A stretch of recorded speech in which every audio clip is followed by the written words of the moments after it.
तो चलिए नेक्स्ट प्रश्न है कि अनुच्छेद 3 के तहत, काफी इंपॉर्टेंट प्रश्न है कि अनुच्छेद 3 के तहत किसी राज्य की सीमाओं में परिवर्तन करने के लिए विधेयक संसद में किसकी सिफारिश पर पेश किया जा सकता है। तो यहाँ पूछ रहा है अनुच्छेद 3 के तहत किसी राज्य की सीमा में परिवर्तन। पहले ही बता दिए थे कि संघ राज्य क्षेत्र का वर्णन, और सबसे बड़ी बात तो यह है कि हम लोग जो अध्ययन कर रहे हैं टॉपिक वह है संघ राज्य क्षेत्र, जो कि अनुच्छेद 1 से 4 तक में वर्णित है। तो उसमें पूछ रहा है कि किसी राज्य के नाम में बदलना हो, परिवर्तन करना हो, सीमा में परिवर्तन करना हो अनुच्छेद 3 के तहत, तो किसकी सिफारिश पर यह विधेयक पेश किया जाता है संसद में। अब देखिए यहाँ पर जो भी विधेयक साधारण विधेयक होता है, और साधारण विधेयक उसे विधेयक को कहते हैं जिसमें संसद जो है साधारण बहुमत से संशोधन कर सकती है, जिसमें संसद क्या हो सकता है, साधारण बहुमत से संशोधन कर सकती है, उसे हम लोग क्या कहते हैं, साधारण विधेयक कहते हैं। और यह संशोधन जो है अनुच्छेद 368 के तहत संशोधन नहीं माना जाता है। अनुच्छेद 368 के तहत संशोधन नहीं माना जा सकता है। अनुच्छेद 368 के तहत संशोधन उसी को माना जाता है जो विशेष बहुमत से किया जाता है, कम से कम विशेष बहुमत से। विशेष बहुमत से संशोधन बताए हैं कि अनुच्छेद 368 के तहत संशोधन दो तरीके से होता है, एक विशेष बहुमत से, एक विशेष बहुमत और आधे राज्यों के अनुसमर्थन से। जिसमें साधारण बहुमत से जो संशोधन होता है उसे अनुच्छेद 368 के तहत संशोधन नहीं माना जाता है। तो जिस भी विधेयक में अनुच्छेद 368 के तहत संशोधन नहीं माना जाएगा वो तो साधारण विधेयक होगा ही, लेकिन साधारण विधेयक में क्या होगा कि जब भी पेश किया जाएगा तो वह राष्ट्रपति की औपचारिक सिफारिश पर ही पेश किया जाएगा, राष्ट्रपति की औपचारिक सिफारिश पर पेश किया जाएगा, ताकि उससे क्या हो कि उसकी सिफारिश अगर ले लिया जाता है तो उसके बाद उस पर क्या हो, साधारण बहुमत से संशोधन हो जाए, और राष्ट्रपति पहले ही जब सिफारिश कर देता है तो वहां पर जो है सिग्नेचर करने में कोई दिक्कत नहीं होता है। तो चलिए अनुच्छेद 3 के तहत किसी राज्य की सीमाओं में परिवर्तन करना हो तो इसके लिए विधेयक संसद में किसकी सिफारिश पर पेश किया जा सकता है, या हो जाएगा राष्ट्रपति। क्लियर। नेक्स्ट प्रश्न, यदि राष्ट्रपति किसी राज्य के नाम या सीमा में परिवर्तन से संबंधित किसी विधेयक को संबंधित राज्य विधानमंडल के पास विचार के लिए भेजता है तो राज्य विधानमंडल का मत क्या होगा, राज्य विधानमंडल का मत क्या होगा। तो ऑप्शन के अनुसार सबसे पहले जान लीजिए, अगर राष्ट्रपति किसी नाम बदलने के लिए, किसी राज्य के नाम बदलने के लिए, सीमा बदलने के लिए, परिवर्तन करने के लिए विधेयक को क्या होता है कि राज्य के पास भेजता है, राज्य विधानमंडल के पास भेजता है, तो राज्य विधानमंडल क्या होता है कि निश्चित सीमा तो नहीं रहता है। राज्य विधानमंडल क्या करता है, उस पर जो है अपना कोई भी मत दे सकता है, लेकिन उस मत को मानने के लिए सांसद बाध्य नहीं है, सांसद बाध्य नहीं है, सिर्फ एक तरह से औपचारिकता निभाया जाता है, भेजा जाता है, और यह मानने के लिए बाध्य नहीं है। तो ऑप्शन देखते हैं अब, राष्ट्रपति के लिए बाध्यकारी है, राष्ट्रपति के लिए बाध्यकारी नहीं है, तो राष्ट्रपति के लिए वह बाध्य नहीं है। अगर कोई भी समर्थन दे, कोई भी बात कहे राज्य विधानमंडल, तो वह राष्ट्रपति के लिए बाध्यकारी नहीं है, यह गलत हो जाएगा, राष्ट्रपति के लिए बाध्यकारी नहीं है। तो ऑप्शन के लिए ऑप्शन बी नंबर हो जाएगा। देखिए राष्ट्रपति के लिए, सांसद के लिए बाध्यकारी नहीं है, सांसद के लिए क्या हो जाएगा, बाध्यकारी नहीं है, वह मानने के लिए बाध्यकारी नहीं है कि वह संशोधन करे या नहीं करे, नाम बदले या नहीं बदले। तो इसका सही आंसर हो जाएगा डी नंबर, क्योंकि संसद ही किसी राज्य के सीमा का नाम बदलती है। नेक्स्ट प्रश्न, भारत में किसी विदेशी क्षेत्र को शामिल करने की शक्ति किसके पास है, किसी भी विदेशी क्षेत्र को शामिल करने की शक्ति भारत में किसके पास है, क्या हो जाएगा, संसद के पास। किसके पास हो जाएगा, संसद के पास, ऑप्शन नंबर बी। नेक्स्ट प्रश्न, भारतीय संविधान के अनुच्छेद 2 और 3 के तहत बनाए गए कानून किस प्रकार के बहुमत से पारित होते हैं।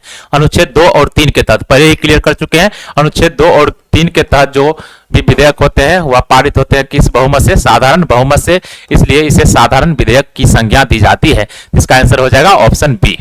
नेक्स्ट प्रश्न, किस संवैधानिक संशोधन अधिनियम द्वारा गोवा को पूर्ण राज्य का दर्जा दिया गया। यहां पर पूछ रहा है गोवा को पूर्ण राज्य का दर्जा किस संविधान संशोधन के द्वारा दिया गया। तो देखिए 12वें संविधान संशोधन के द्वारा गोवा, दमन दीव इस सबको तो शामिल किया गया था भारतीय राज्य क्षेत्र में, लेकिन ये इसे जो है पूर्ण राज्य का दर्जा दिया गया 56वां संविधान संशोधन 1987 के द्वारा, 56वां संविधान संशोधन 1987 ईस्वी के द्वारा। तो इसका सही आंसर हो जाएगा ऑप्शन सी। इसका सही आंसर क्या हो जाएगा, ऑप्शन सी। और 1987 ईस्वी में ही मिजोरम को और अरुणाचल प्रदेश को, मिजोरम, अरुणाचल प्रदेश और गोवा, मिजोरम, अरुणाचल प्रदेश और गोवा तीनों को पूर्ण राज्य का दर्जा दिया गया कब? 1987 ईस्वी में। किस वर्ष दिया गया? 1987 ईस्वी में। क्लियर हो गया। 36वां संविधान संशोधन के द्वारा सिक्किम को पूर्ण राज्य का दर्जा दिया गया। सिक्किम को पूर्ण राज्य का दर्जा किस संविधान संशोधन द्वारा? 36वां संविधान संशोधन के द्वारा। जबकि 35वें संविधान संशोधन के द्वारा इसे सह राज्य का दर्जा दिया गया। किसको? सिक्किम को। क्लियर, दिक्कत नहीं होना चाहिए। नेक्स्ट, 61वां संविधान संशोधन अधिनियम के द्वारा पहले ही क्लियर कर चुके हैं कि मतदान देने की आयु 21 वर्ष से घटाकर कितना कर दी गई? 18 वर्ष कर दी गई। क्लियर हो गया।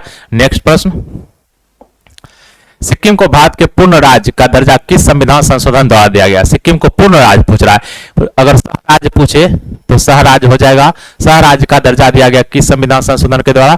तो 35वां संविधान संशोधन 1974 के माध्यम से। पूर्ण राज्य का दर्जा 36वां संविधान संशोधन 1975 के माध्यम से। तो इसका सही आंसर हो जाएगा ऑप्शन बी नंबर।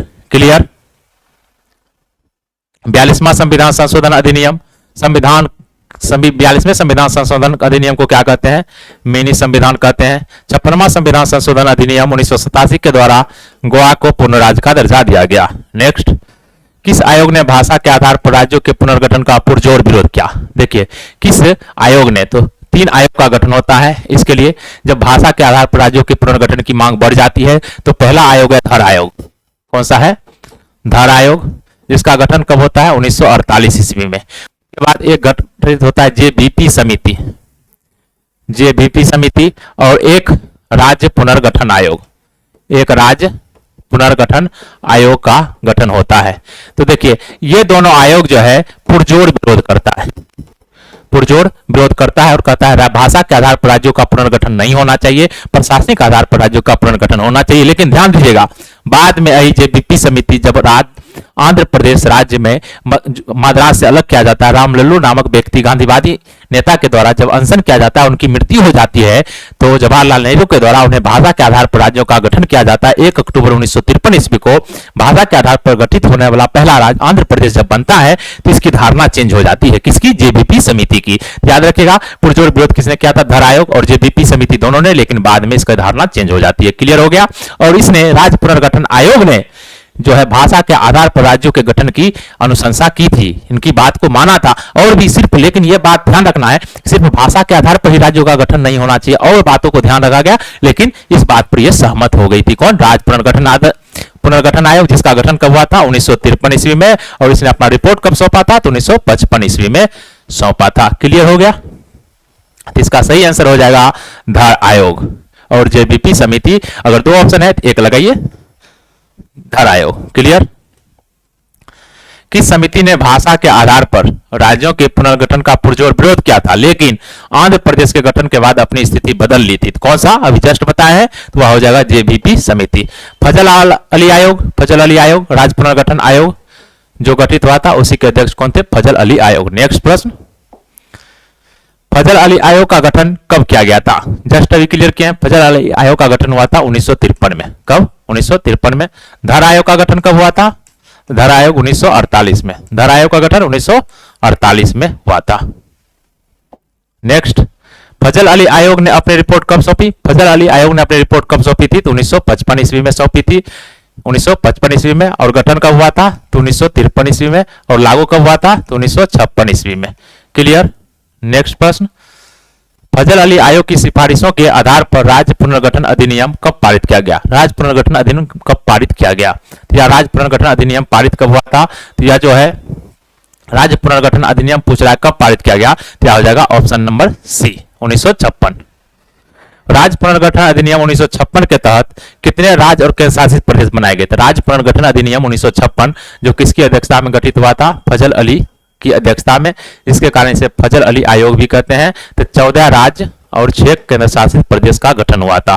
कितने राज्यों का? 14 राज्यों का। और कितने केंद्र शासित प्रदेशों का? 6 राज्य, 6 केंद्र शासित प्रदेशों का। क्लियर। इसके बाद जो है अन्य राज्यों का निर्माण बाद में होता है और वर्तमान में राज्यों की संख्या हो जाती है 28 और केंद्र शासित प्रदेशों की संख्या 8।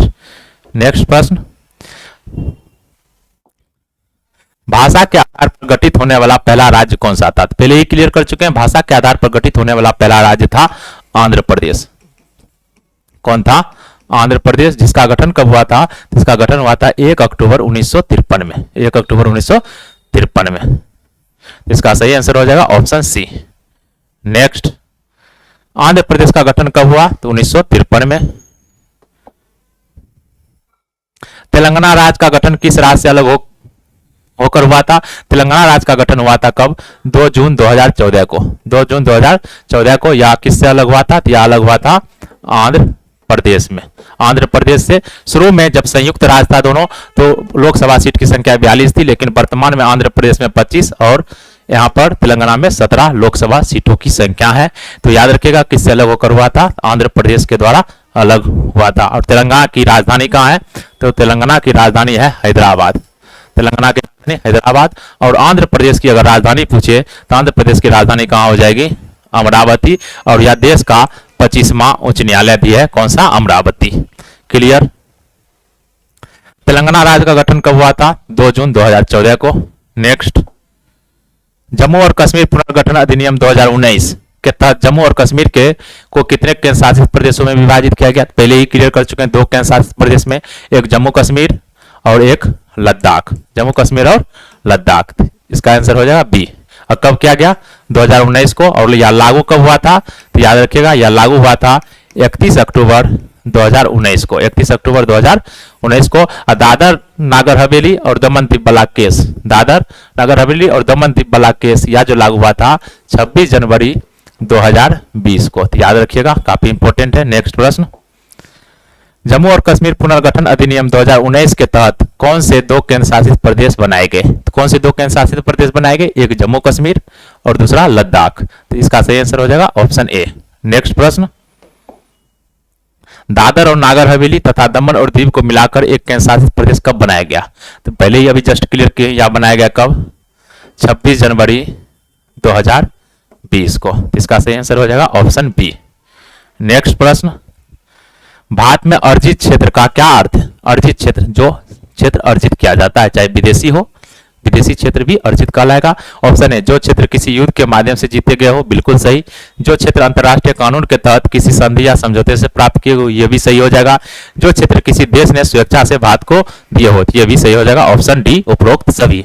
नेक्स्ट प्रश्न, संसद को नए राज्य बनाने या मौजूदा राज्यों की सीमाओं में परिवर्तन करने की शक्ति संविधान के किस अनुच्छेद में दी गई है?